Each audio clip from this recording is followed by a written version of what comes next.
Here it is, a first look at the brand new Xiaomi Mi 9, launched just today in China. We've just had the launch event. You can't buy these yet, but they do have them in the shops. I went down and just had a look at this brand new phone.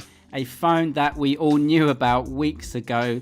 The Xiaomi CEO himself leaking pretty much everything about the phone before the launch event. So we knew a lot about the device, but let's see the real thing hands-on. So the Xiaomi 9 comes in 3 colors. You've got the black version, you've got a blue version, and a sort of purple pink version. Now, those 2 color versions are what they call holographic colors. I had the blue one here, and it's actually a really nice color, and it's not too shiny, it's not too bling bling, it's not too holographic. I think the name sort of overplays the color a little bit. It's quite normal. It does look good, but it's not as crazy as it looks in the adverts. Xiaomi have also reduced the bezels on the front. You can see here the bezels are really small. That bottom bezel there, definitely smaller from the Xiaomi 8. Much smaller, not only in percentage terms, but just in look. Let's have a look at that water drop notch, as they're calling it, at the top. It's not as curved as some other phones, maybe from Oppo or Vivo or even Huawei. It's rounded at the bottom. It's definitely unique. I would say I sort of prefer the more rounded versions of other phones, but this is definitely a Xiaomi device when you see that notch. Very small at the top, just housing that front camera, a Sony image sensor on the front there, 20 megapixel f2 on the front. We've seen some pictures taken at the launch event. It looks like a decent camera. Actually, I think Xiaomi phones, when you do take a selfie, tend to brighten up the image a lot and tend to whiten the skin. There are settings that you can turn up and down, but even at the lowest setting, it really whitens and beautifies your skin. I personally don't really like it that much, but a lot of people do, obviously, especially in China. That's why they do it. You get 1080p out of that front camera, 30 frames a second. You can't change that. There's a 720p option on there as well.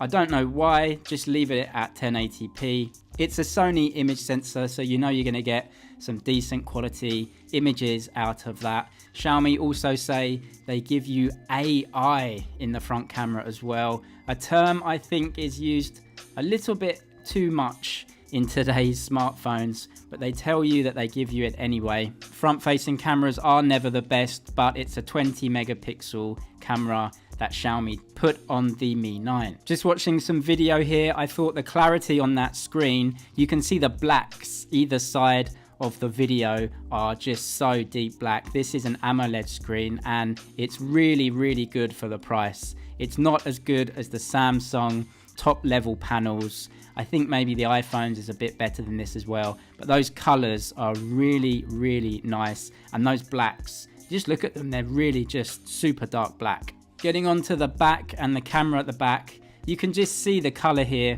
It's not as crazy as the adverts suggest. It is actually a really nice looking color, a really dark blue, but if you just catch the light, you can see it just shimmers and it gives you a sort of rainbow of color.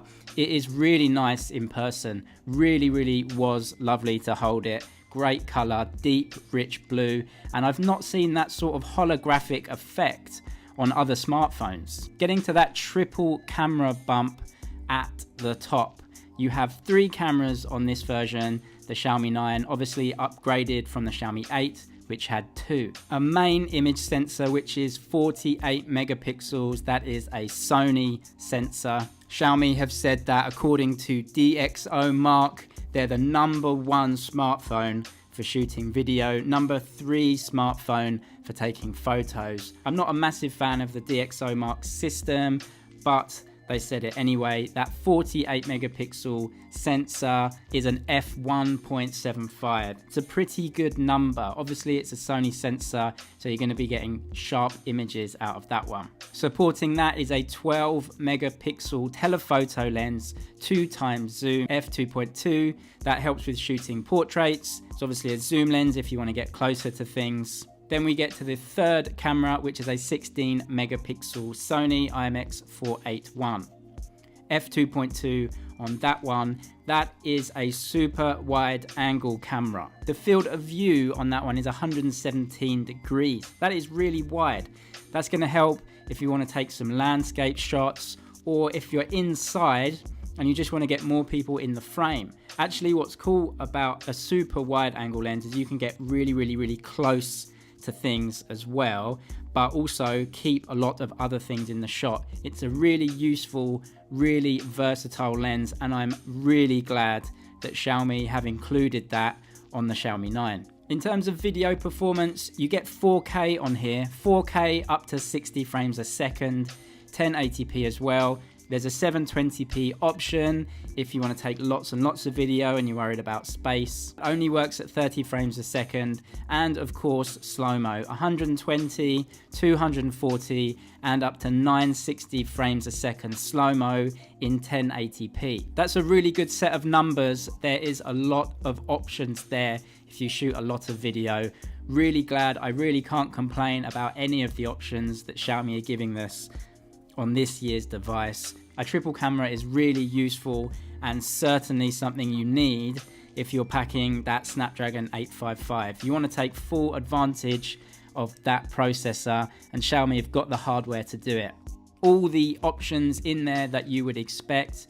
You've got your panorama, portrait mode, and all the other modes that you've come to expect from all of these devices. I was actually looking for a little while to see where the super wide angle camera option was. As you can see, it's just down on the bottom left. Now, on some other phones, you get a slider that goes from all the way zoomed in to all the way zoomed out.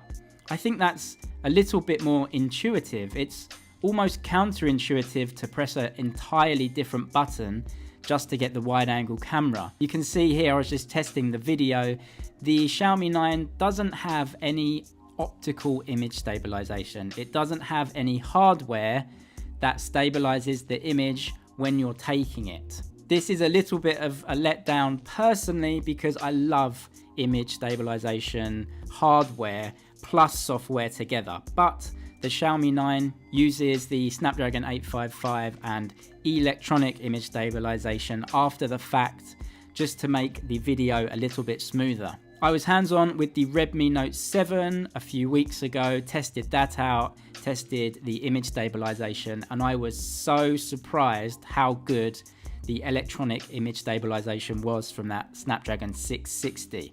So obviously the Snapdragon 855 is going to be even better than that. Wait for the real review when we get a proper unit in the hands and we can go out, test it, and just see how good it is. Another thing I was really impressed with was the night mode on the camera. It just takes a picture that is completely different to the other modes. It looks really cool. It takes just a couple of seconds to take the picture, and then it gives you an awesome looking image with amazing detail, really punchy, great shadows, great highlights. It looks totally different to the normal setting. It's a really unique look and definitely something I would use a lot when I get the phone. So let's just go through all the stats of the phone for you so you know exactly what you're getting. It's a Snapdragon 855 coupled with the Adreno 640 GPU. The absolute latest processor is in this phone. You get MIUI or MIUI 10 on top of Android. There are dark modes within the phone, which is really great with an AMOLED screen. That's going to save you a lot of battery. It comes in a 6GB version or an 8GB version. The Tolming Ban, or the see-through version, I guess that's how it translates, comes with 12 gigs of RAM, 256 gigs of storage. You get a 6.4-inch AMOLED screen with that water drop notch at the top, full HD, 403 ppi It's a good number. A 48 megapixel main camera, Sony sensor, a 12 megapixel 2x zoom Samsung sensor, a 16 megapixel super wide angle, and that's a Sony sensor as well. That front sensor is a 20 megapixel Sony sensor. You get a 3300 milliamp hour battery, lots of fast charging options in there as well. Obviously USB-C. You get wireless fast charging as well.